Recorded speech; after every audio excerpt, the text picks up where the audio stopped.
From the images that we're receiving from Palestine, it's very obvious to see the physical scars, the physical trauma that's created. But what about the psychological? And to be honest, even before the first bomb was dropped after the 7th of October, these psychological scars were already present.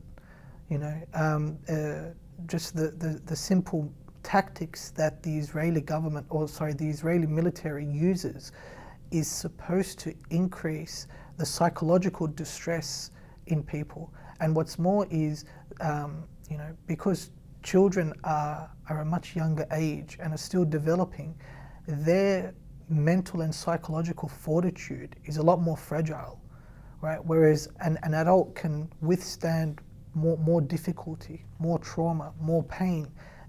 We can't necessarily say the same for children, right? And so you can imagine for years now, the children of Gaza have been experiencing life limited with limited water, limited clean drinking water, limited food, limited resources to even build a shelter over themselves, limited work, limited education, right? Fears of bombs being dropped on their head at any moment. Like we know about Israeli military strategies of mowing the lawn, right? They'll bomb Gaza every several years simply to keep the population on their toes and to prevent them from ever growing to a point where they can resist their occupiers, where they can resist their oppression. And so you can imagine from a child's perspective, right, that ongoing and ever-present anxiety that any day can be the day when they'll start mowing the lawn again, where they'll start dropping bombs on our heads, simply for us being Palestinian. Not that Hamas has shot any rocket over, not that Hamas has taken any captives or anything, but simply because, it's been a couple of years now, it's time that that Israel is going to bomb Gaza again, bring it back down to rubble, so that we can ensure that there is no resistance that's growing, right? So how can you ever expect a child's psychological well-being to be intact or for them to be flourishing as a human being if that's the life that they're expected, that's the life that they really need to look forward to, and that they shouldn't resist and that they should stay quiet and allow those bombs to drop on their head, right? It's going to eventually lead to, if it already hasn't, it's going to lead to post-traumatic stress disorder, right? It'll lead to self-harm, it'll lead to suicide. We see on the news, we see on the videos that come out on social media, children losing their parents, they're losing their siblings, right? A child just being orphaned in a matter of minutes, right? What quality of life does that child have left to live, and how are they internalizing their trauma?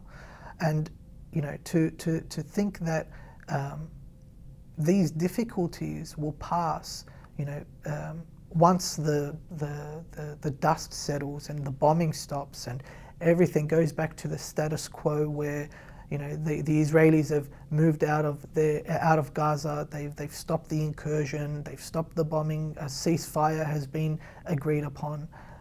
To think that the problem ends there is completely naive, right? And the reality on the ground will be that those children would have just developed complex trauma, right?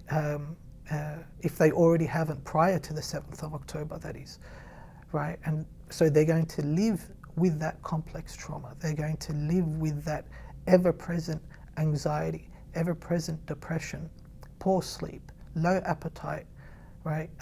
Constant thoughts of death, constant thoughts of family members that have died, constant thoughts of an unknown future as to what, when are they going to be alive? When are they going to be dead? Because at this point, Israel drops bombs in Gaza during times of peace. Another strategy that's used by Israel is the so-called roof knocking, where they'll drop a light ordnance, right, a missile that doesn't have too much strength to drop a building to the floor, and they'll just hit an apartment building on the head with a bomb like that. And it's so, right, again, what I mentioned earlier about this topic of psychology of language, how peaceful does roof knocking sound? You know, where's the violence in those words, right? It completely dismisses the violent nature of the action. Roof knocking, right? Two words that aren't emotionally charged, that have no violence innate in either of them, but it's being used to describe an innately violent act of warning people to leave their homes, to leave their belongings, to leave their life, and get out within a matter of minutes, in some cases under a minute itself, to get out of their apartment because they're about to lose everything. And if they don't, well, collateral damage is what's going to be written on the news the next day, right? This is the life that these people have to deal with. And so aside from the physical scars, aside from the physical trauma, there will be an ever-present psychological trauma that these people will have to deal with, not only now, right, but psychological trauma can be intergenerational. This can be passed on to their children and the children of their children. Even if Palestine or Gaza was to be liberated, years from now, this is the kind of thing that's carried on from child to child to child, right? And so this isn't the effects of what's happening now and what's happened in the last 70 or so years isn't going to end when a resolution and a permanent resolution is found. But instead, this is something that, unfortunately, the people of Palestine are going to have to carry for generations on into the future.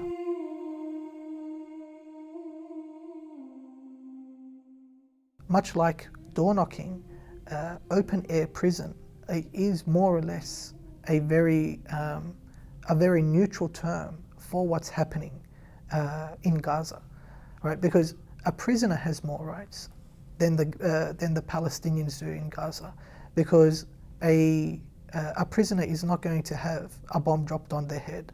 A prisoner is not going to be indiscriminately killed. A prisoner is not going to have their home destroyed simply for being who they are, being the race that they are, having the beliefs that they have, right? So to use prisoner or to use open-air prison is to assume that the Palestinians have the same rights that prisoners do, which is a testament, really, to the treatment that they receive by Israel, considering the fact that they're treated worse than a prisoner is. So open-air prison, I'd say, is inaccurate, and it's more of a concentration camp. And I say concentration camp simply because the similarities are there, right? For example, there is no freedom of movement, right?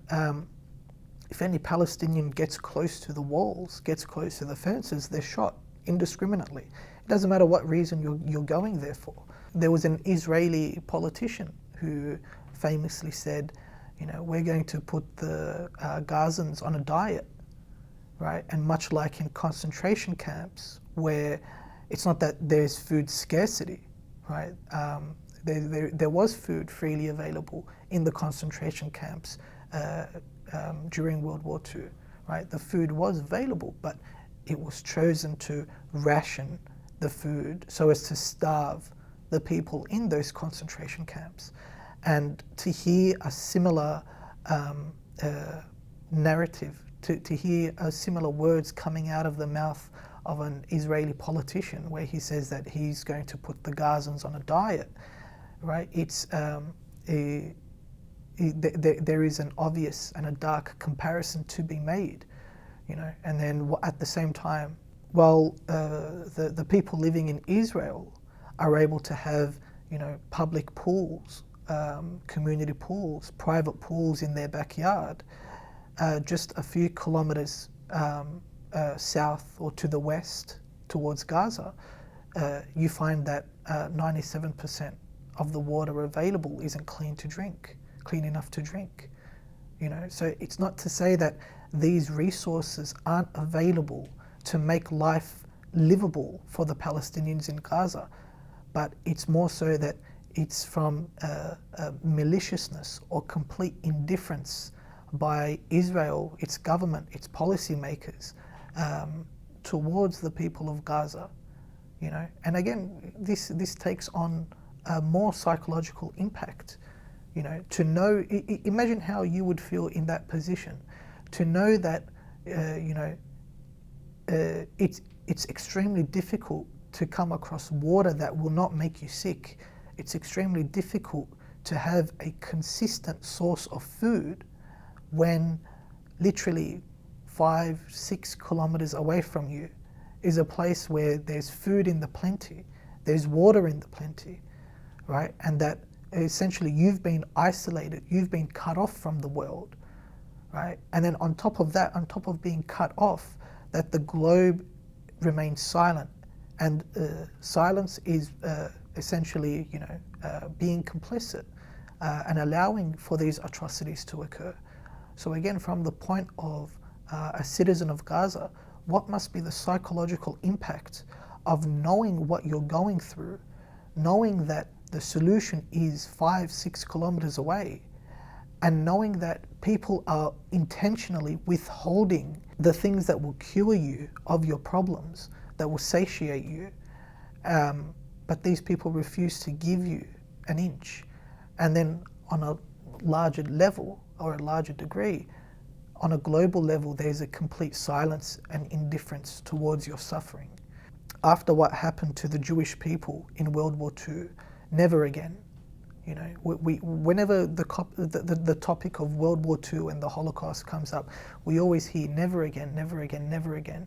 Why is it that this same statement isn't being used in reference to the Palestinians? Again, it comes to psychology and the manipulation we witness firsthand. You can justify anything, and it's been done plenty of times in the past. You can justify any kind of action towards any group of people if you can first dehumanize them. If you can make them lesser than you, then you lose sympathy for them, because it's ingrained in human beings to feel sympathy for one another. But that same level of sympathy doesn't exist for organisms on this earth that we know are lesser than us, lesser in terms of intellect, lesser in terms of emotional range, right? You won't hear an outcry for, a couple of thousand ants, a couple of thousand mice, a couple of thousand cats being murdered. There'd be controversy for sure, but you won't have 300,000 people marching in London like they do for the Palestinians, right? And so in order to justify any kind of action, or in order to make it okay to commit any kind of action towards a particular group of people, you need to firstly dehumanize them. You need to firstly make them seem lesser than you, or lesser than the people you're trying to convince, lesser than the people you're trying to manipulate that your story, your narrative is the right one. And we've seen this all throughout history. The Nazis did it with the Jewish people, right? They dehumanized them. The United States did it with Iraq and Afghanistan. They dehumanized the local population.